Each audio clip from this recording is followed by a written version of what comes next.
World conquest, the objective of any successful empire. From the heights of the Himalayan mountains, to the sands of the Sahara, the jungles of South America, to the frozen wastelands of the north. The world is vast, and waiting to be conquered. But what if I could forge an empire never seen before? What if I could project my power through control of the areas no one else desired? What if I could create an island empire?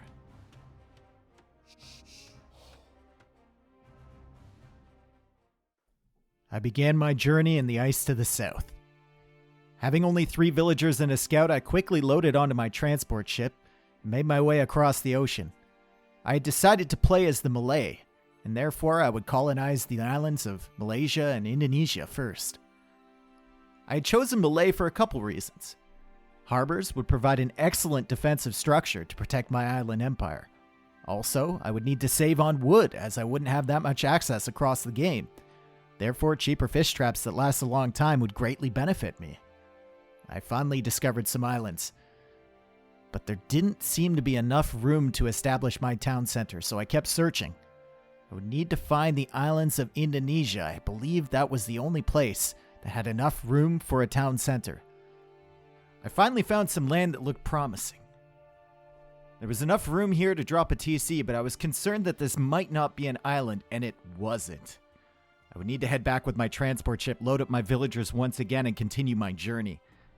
My scout continued exploring. I would need to use all of this wood at some point in the game, because I feared that I wouldn't have enough on my starting island. I'd finally found it. There was a deer, there was stone. There was even gold available. I dropped my TC immediately. However, wood was going to be an issue. There were other islands in the surrounding area, and I explored that with my ship, but there was still no wood. I would need to immediately make my way to the mainland, try and gather as much wood safely as possible before enemies found me. I loaded up into my transport ship and headed across. These would be brave settlers. They would spend most of their lives chopping wood for the Empire. They were a necessary part of my island expansion. But it wasn't just wood I was going to have issues with. I would also find a lack of space to be a problem. There was a severe lack of real estate on my starting island, and I would need to cleverly place my buildings to avoid clogging everything up. I had discovered a secondary island with some resources over to the east. I would need to load up villagers and continue my expansion that way. At the same time, I had also discovered a new ally, the Lithuanians player to the north. I hadn't yet discovered a passage to him, but I was sure we would be friends for a very long time. Meanwhile, on the mainland, my scout continued to explore. Hopefully there were no enemies nearby, and I could access all of this wood for free. My empire was expanding. I had many villagers now and a few fishing ships to go along with it. I started by expanding to the island to the west. However, there wasn't enough room here to establish a town center or even place a market. I would need to delete buildings from my starting island just to get the buildings to go up to the next stage. Finally, I did manage to click up, and I started gathering villagers to send to other islands. I would establish a colony first to the east, and there was fortunately enough room for a town center. Slowly but surely, my empire was expanding. Looked like my ally to the south was doing well, and my ally to the north as well. However, I wasn't interested in continents. I was only interested in islands, and I kept exploring. No island was too small.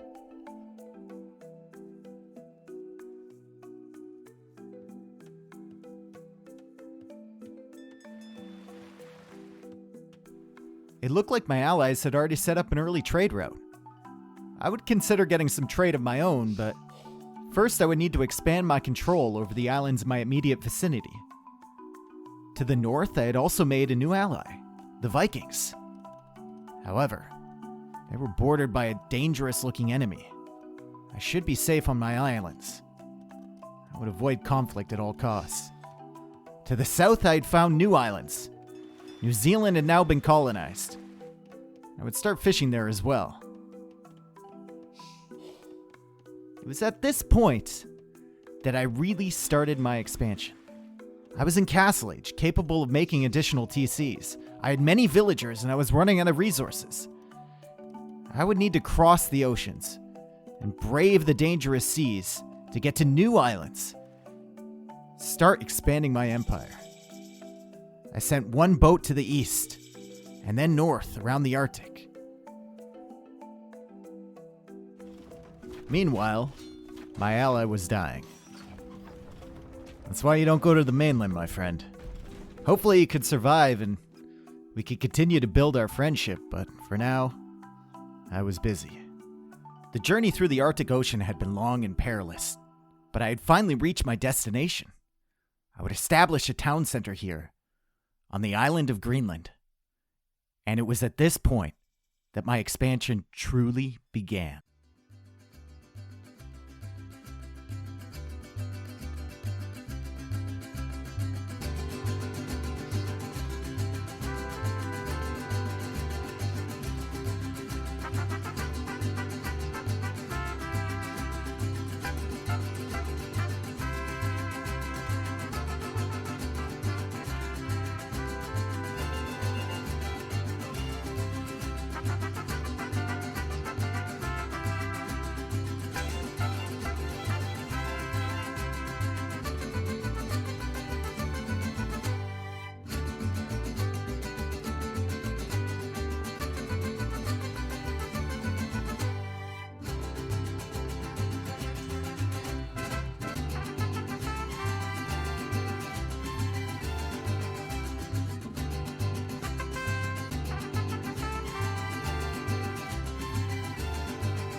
Now that I had control over so many islands, it was time to fortify.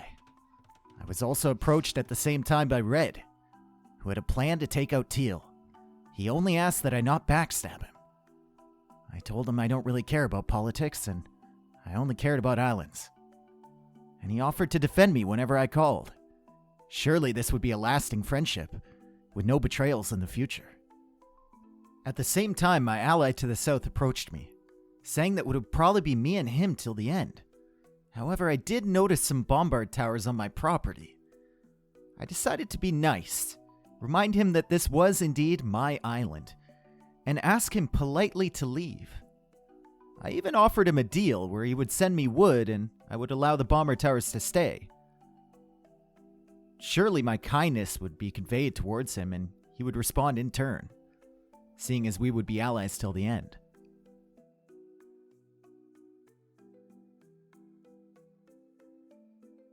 It was at this point in the game that I was starting to think about how I wanted to win. I had been colonizing islands and fortifying my positions, setting up fish traps, getting my economy rolling, but I hadn't really thought about how I was going to take everyone else out. Obviously, I didn't have enough resources to fully commit to a land army. My wood access on Asia had been taken out by Teal, and I was forced to move all my operations to North America. While I was considering all of this, one of my problems was solved for me. Red had officially begun his attack on Teal, overwhelming him with hundreds of paladin. One of my enemies was now gone from the game.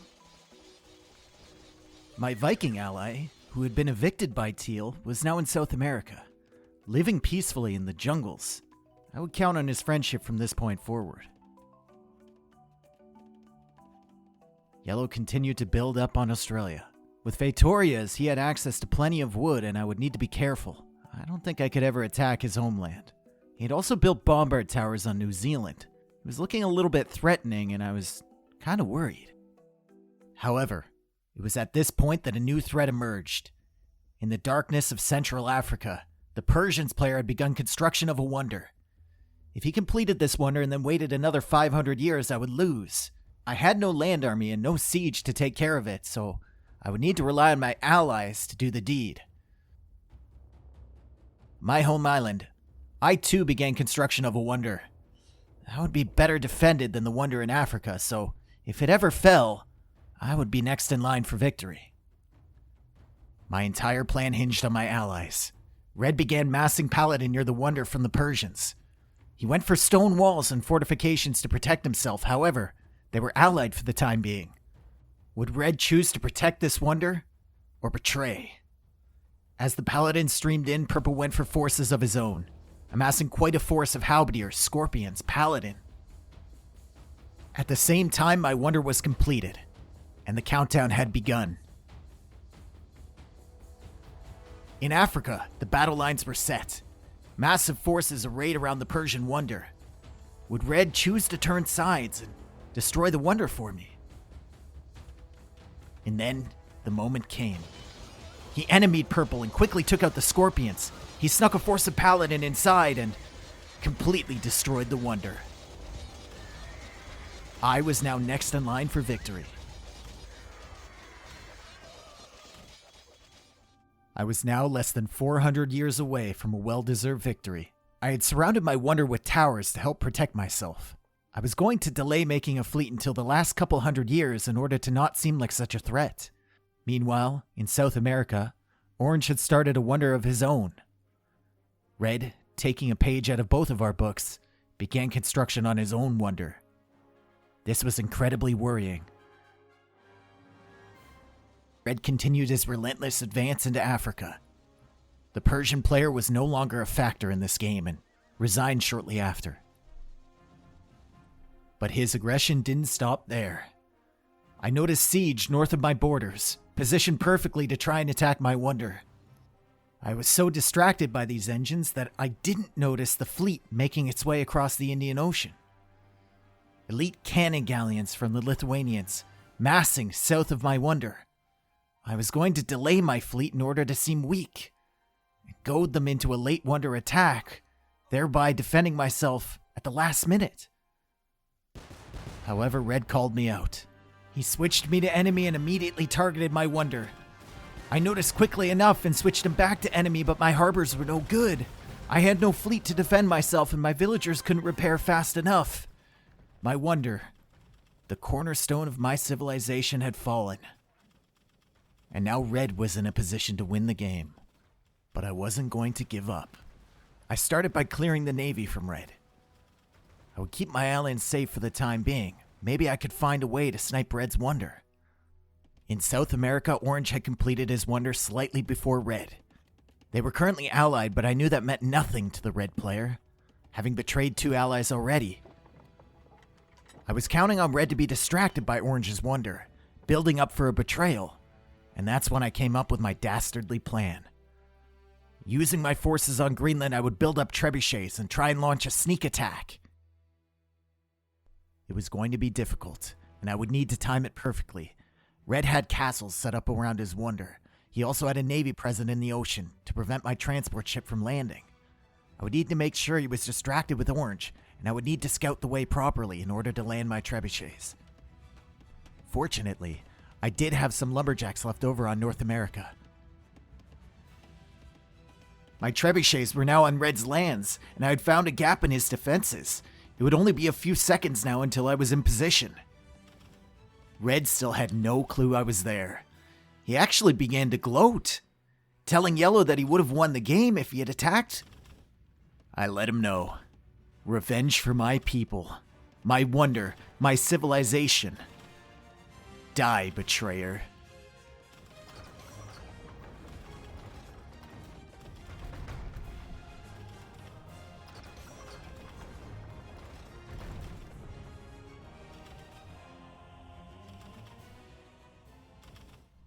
At the same time, Red had been focused fully on South America, destroying Orange's wonder while I was taking out his.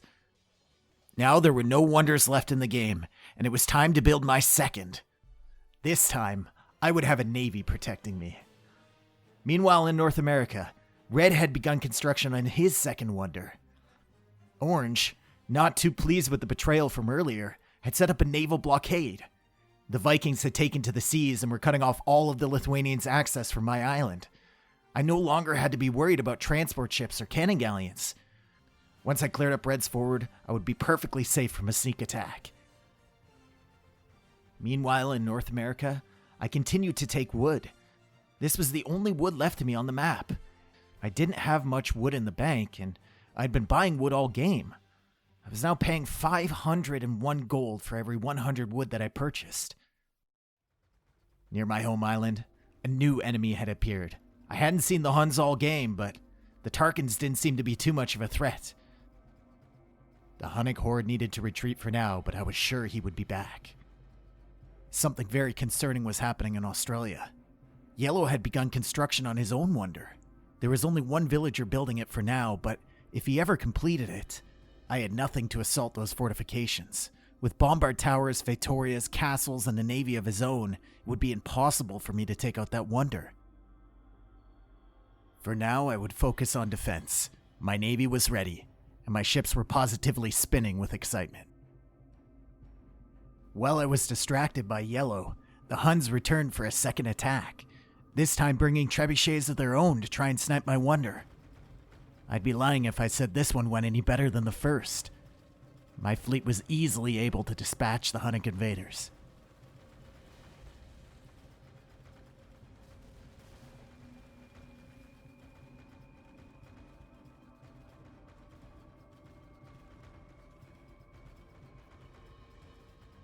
In the Atlantic Ocean, Red was still trying for a repeat of his first betrayal, sending cannon galleons one by one. However, the blockade from the Vikings was too strong. I would still be safe from that direction for now. There were still far more concerning things happening, namely a fleet of 60 elite cannon galleons to my south. Also, to the north, Blue was attempting to redock. My harbors and ships on Japan would deny this, but I would have to keep my eye open for the Huns. Orange was now taking the term naval blockade to its literal limits, stretching a line between South America and Africa. Red wouldn't be able to reach me, and he was not happy.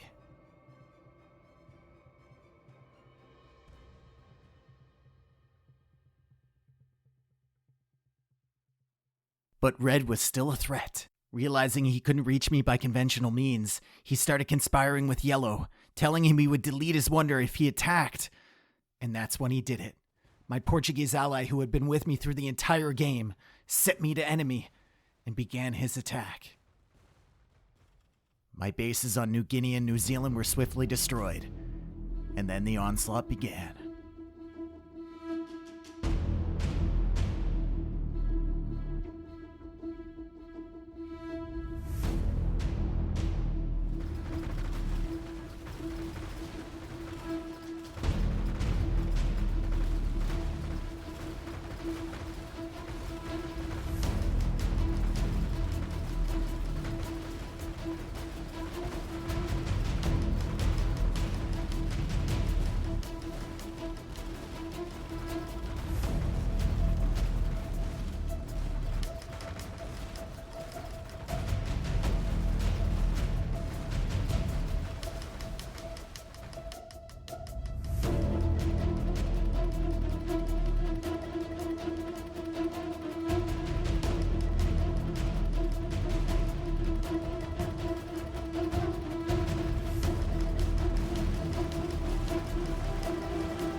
Our wonder was destroyed, and the Empire had fallen.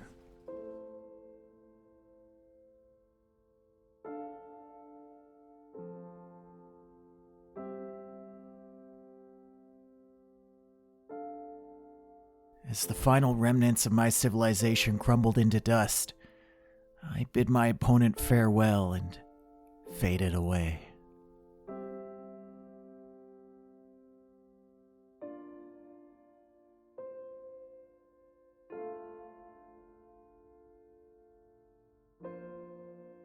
I would join thousands of other failed empires that had once considered themselves mighty.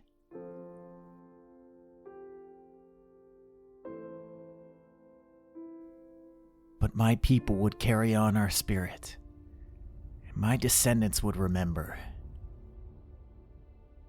Wherever a patch of land could be seen, surrounded by the roughest of seas, no matter the distance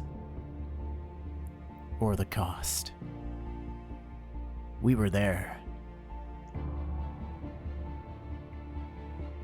Wherever a rocky crag or sandy beach stood tall amidst the never-ending waves, we were there. Connecting oceans and peoples, from the Arctic to the tropics, the Aleutians to the Atlantic, on lands that others forsook, we thrived, building an empire unlike any other, an empire of the people, an empire of the seas. The Island Empire.